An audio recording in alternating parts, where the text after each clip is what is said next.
Bon, nous voyons ici que là, elle était une femme. Et une femme représente une église. Pas vrai?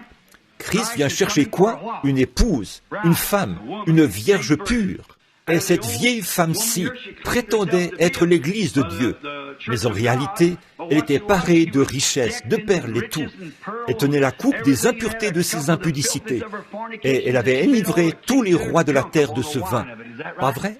Maintenant, nous voyons ici qu'on l'appelle Jézabel. Et Jézabel, le mal que Jézabel a fait, dès qu'elle a eu de l'emprise sur les Israélites, elle les a mis à mort et a fait tout ce qu'elle pouvait. Elle a érigé ses propres autels. Pas vrai? C'est exactement ce que l'Église catholique a fait. C'est exactement ça. Mais maintenant, lisons juste un peu plus loin. Ceci va vous surprendre. Parfois, quand notre croissance s'arrête, nous mangeons un peu plus. Se dit prophétesse. Là, si elle dit « Je suis la seule qui puisse interpréter la parole et enseigne et séduit mes serviteurs pour qu'ils se livrent à des impudicités, qu'ils mangent des viandes sacrifiées aux idoles. » Ce frère qui a posé la question au sujet du serpent, du fait de manger le fruit dans le jardin d'Éden. Vous voyez ce qu'il en est, n'est-ce pas, quand il parle de manger ici? En réalité, c'était au plan spirituel. Voyez-vous, je lui ai donné du temps pour qu'elle se repentît. Et elle ne veut pas se repentir de son impudicité. Impudicité.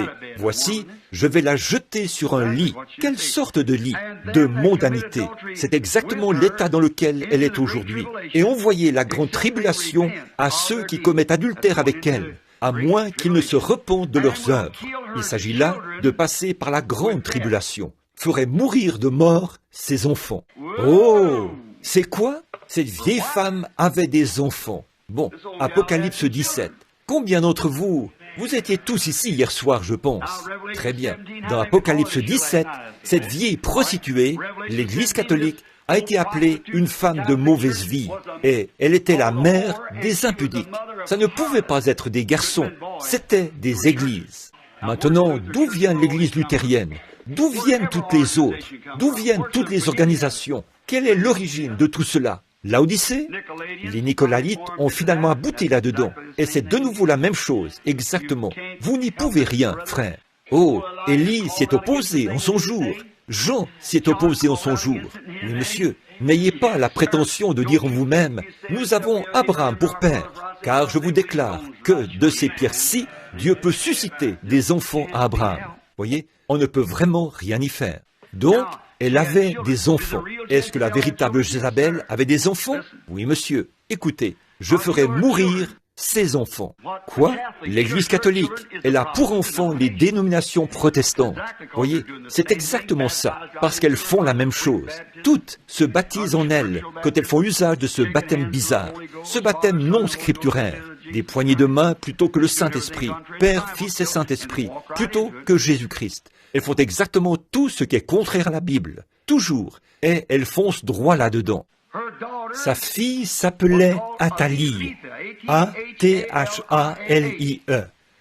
Elle lui a fait, Jézabel, a fait en sorte qu'Athalie se marie avec Joram, le fils du roi de Juda. Et très vite, les autels des Baals ont été dressés à Jérusalem. Bon, vous n'avez pas besoin de fouiller cela dans l'histoire, c'est dans la Bible. Voyez, sa fille, Athalie, s'est mariée avec Joram, le fils de Josaphat. Et ses filles ont fait la même chose qu'elle. Oh là là, ne pouvez-vous pas voir cela? Voyez-vous ce que ces organisations ont fait, frères? Elles sont retournées directement à cela, par Luther et les autres, exactement. Elles se sont organisées au lieu de permettre au Saint-Esprit. Et les pentecôtistes ont fait exactement la même chose. Ils ne pouvaient pas simplement laisser le Saint-Esprit aller de l'avant et agir à sa manière, et aller de l'avant. Et chaque lumière qui vient, examiner cela par la parole, et aller de l'avant. Ils ne pouvaient pas laisser le Saint-Esprit diriger. Il leur fallait créer une organisation et rejeter tout ce qui arriverait par la suite. Ils sont retournés directement là-dedans et se sont remariés à cette chose. Exactement. Quand nous en arriverons à cet âge-là, attendez de voir ce qui se passera. Voyez, ils se sont carrément remariés. Jésus a dit ici, c'est cette Jézabel qui se dit prophétesse. Je vais la jeter sur un lit de mondanité et aussi faire mourir ses enfants. Eh bien, de quelle de mort? Quel genre de mort ces enfants vont-ils subir? Voyez-vous, ils sont maintenant morts spirituellement.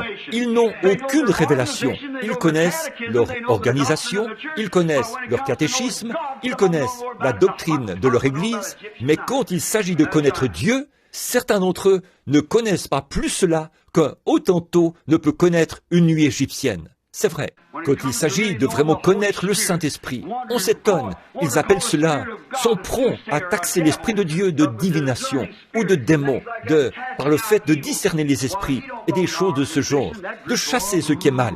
Eh bien, il ne fait pas partie de notre organisation. Ce groupe-là, voyez, ils n'en savent rien du tout.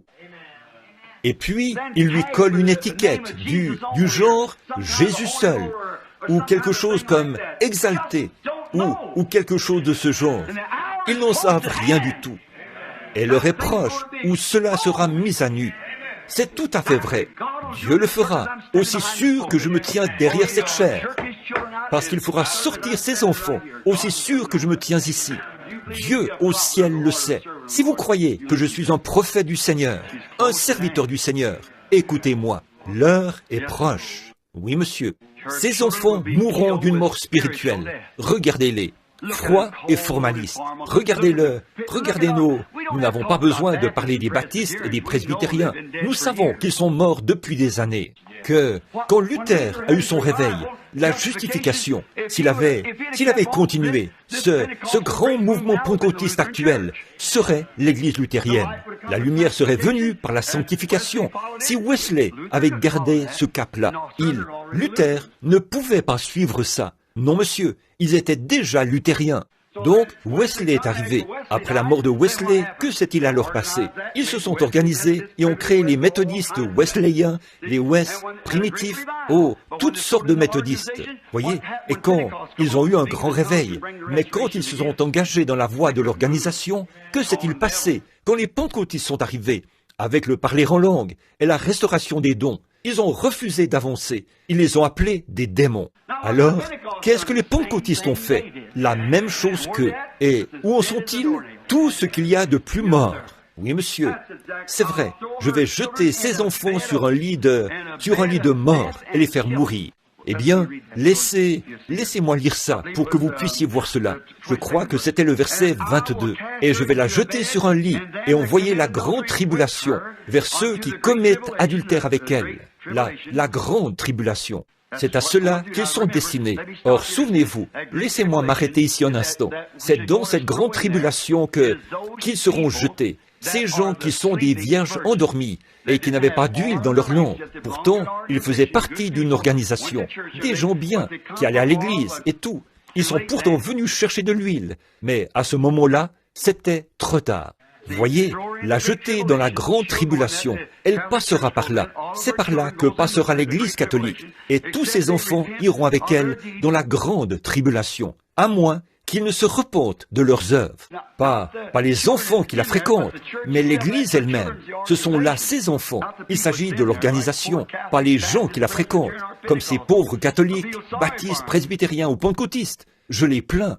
C'est que, êtes-vous chrétien? Eh bien, je suis presbytérien. Oh, ça n'a rien à y voir, ça. Pas plus que de dire qu'un cochon sur lequel on a placé une selle d'Amazon est un cheval de course. Alors, que pourriez-vous donc y faire? Eh bien, rien du tout. Je ne dis pas ça pour plaisanter. Ce n'est pas un endroit pour plaisanter. C'est l'évangile. Voyez, je voulais juste vous illustrer cela. Voyez, mais c'est vrai. Voyez, ça n'a rien à y voir. Rien du tout. Je suis pentecôtiste. Ça n'a rien à y voir. Rien du tout. Vous pourriez faire partie d'un nombre infini d'organisations. Mais êtes-vous un enfant de Dieu, né de nouveau? Aimez-vous vraiment tout le monde, de tout votre cœur, de toute votre âme? Et aimez-vous Dieu? Et êtes-vous quotidiennement, peu importe ce qu'on vous fait? Si vous vous dressez et que vous faites comme une scie circulaire, cela montre simplement que le Saint-Esprit est parti. Si jamais vous l'aviez, regardez, à moins qu'elle ne se repente de ses œuvres, je ferai mourir de mort ses enfants, ceux de Jézabel. Maintenant, qu'a fait Jézabel? elle a fait en sorte que sa fille se marie dans l'autre camp, celui de Juda, là-bas, en Juda. Maintenant, observez-en l'application spirituelle. Je pourrais peut-être dessiner cela. Bon, observez très attentivement, là. Voici Jézabel et Israël. Mais ici, de ce côté-ci, c'est Juda. C'est un camp différent de l'autre. C'est donc là le camp de Josaphat. Très bien. Bon, ici, c'était Akab. Alors, voici Jézabel, juste ici. Eh bien, elle est entrée ici et a entraîné tout Israël dans l'idolâtrie. C'est exactement ce qu'a fait l'Église catholique en son temps.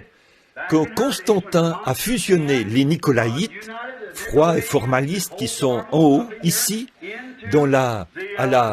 à l'Église et ensuite au paganisme, pour aboutir à une forme païenne du christianisme. Je ne veux pas vous blesser, vous les catholiques, mais je suis responsable devant Dieu. L'Église catholique n'est rien d'autre que cela. C'est une forme païenne du christianisme, avec ses superstitions, ses idoles et tout. C'est tout à fait vrai. C'est juste une forme païenne. Eh bien, c'est vrai. Même si je mourrais à l'instant, c'est la vérité. Et les protestants font exactement la même chose, juste dans une autre catégorie. Regardez maintenant ce que Jézabel a fait. Puis, voyez-vous, le diable, elle s'était tellement livrée qu'elle y a entraîné ses filles.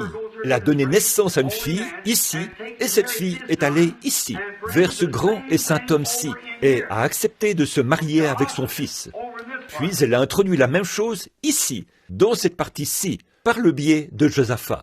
Alors, les vrais Nicolaïtes, ces Nicolaïtes froids et formalistes qui voulaient de cette organisation, se sont mariés à cela ici. Et maintenant, remarquez la même chose. On a fait entrer Jézabel ici, l'Église catholique, et ici en bas, elle a fait en sorte que sa fille, ces organisations, se marient là, en bas, parmi eux, et attirent sur eux le même sort. Faire mourir de mort ses enfants, la mort spirituelle. Elle s'organise et meurt, et avant longtemps, l'esprit s'en ira complètement. Dites-moi, permettez-moi de vous poser une question à vous, les historiens qui sont ici, et je sais qu'il y en a 5 ou 6 assis-là. J'aimerais que vous veniez me montrer un seul passage de l'Écriture, ou un seul récit historique, où une de ces églises qui est tombée et retournée à l'organisation s'est relevée et a produit un réveil. Dites-moi, après qu'elles se sont organisées, ont-elles jamais eu un réveil après s'être organisées? Non, monsieur, l'Esprit les a quittées. J'inclus aussi les pentecôtistes. Eh bien, les bénédictions de Pentecôte sont venues, et vous avez tous parlé en langue. Vous, les anciens, avez reçu ces glorieuses bénédictions de Pentecôte et tout, quand elles sont venues. Au bout d'un moment, vous avez eu ce que vous avez appelé le Conseil général, un organisme. C'est bien, mais pas une organisation. Bientôt, vous ne pouviez plus supporter cela. Vous avez dû retourner et devenir des enfants de Satan, et vous vous êtes organisés. Et puis, une autre lumière est venue, au sujet du nom de Jésus-Christ. Alors, ils sont devenus prétentieux, et ont dit, « Dieu soit béni, si vous n'avez pas le nom de Jésus, vous irez en enfer. Nous l'avons, et vous ne l'avez pas. » Qu'ont-ils fait? Ils sont morts sur place. Ils en ont fait une organisation. Voyez, au lieu de laisser simplement la lumière se répandre dans l'Église et prendre automatiquement sa place, mais vous vous êtes organisés. Qu'est-ce? Un enfant de Jézabel. Et ils sont tous morts. Tous. Bon, laissez-moi vous demander quelque chose. Est-ce que les assemblées de Dieu, ou les unitaires, ou n'importe quel autre, s'est jamais réuni dans un grand réveil? Pas du tout. Ce dernier réveil, qui vient de se terminer, où le Saint-Esprit est descendu sur la rivière, beaucoup d'entre vous qui êtes assis ici maintenant, en 1933, pour annoncer ce grand service de guérison qui devait avoir lieu, et a dit, il balayera le monde, n'est pas du tout venu par une organisation. Dieu a laissé toutes ces sphères et a suscité presque un païen pour commencer ce réveil. Et regardez ce que cela a produit. Voyez, ces organisations, dès qu'elles s'organisent, elles meurent. Il a dit, je ferai mourir de mort ces enfants. Oh là là, je sais que vous, s'il vous plaît, ne m'en voulez pas. Mais si je sais ceci et que je ne le dis pas, je suis un infâme hypocrite. Et Dieu m'en tiendra pour responsable. Je veux être comme Paul. Je veux annoncer tout le conseil de Dieu sans en rien cacher. C'est vrai. Très bien. Très bien. Très bien. Et ils ont bâti des autels à Jérusalem. Maintenant, j'aimerais voir. Et quand Jézabel s'est mariée avec Akab, Elle a apporté des statues devant lesquelles Israël devait se prosterner. De même, la doctrine nicolaïte, quand elle s'est mariée avec le paganisme, Jupiter a été enlevé et remplacé par Pierre, et Vénus par Marie. Et, comme le dit la Bible, elle a fait pécher tout Israël. De même, l'Église catholique a fait en sorte que toutes ses filles se marient à une organisation. Et tout ça, c'est le péché. Comme Jézabel l'a fait avec sa fille. Très bien. Ce faisant, quand la hiérarchie a été établie et que le pape Boniface III, a été installé, ils avaient un Dieu assis sur un trône. Ils n'avaient plus besoin du baptême du Saint-Esprit dans l'Église. C'est vrai. Ils avaient donc leur credo et leur formalisme. Et ils sont allés de l'avant. Et quand l'organisation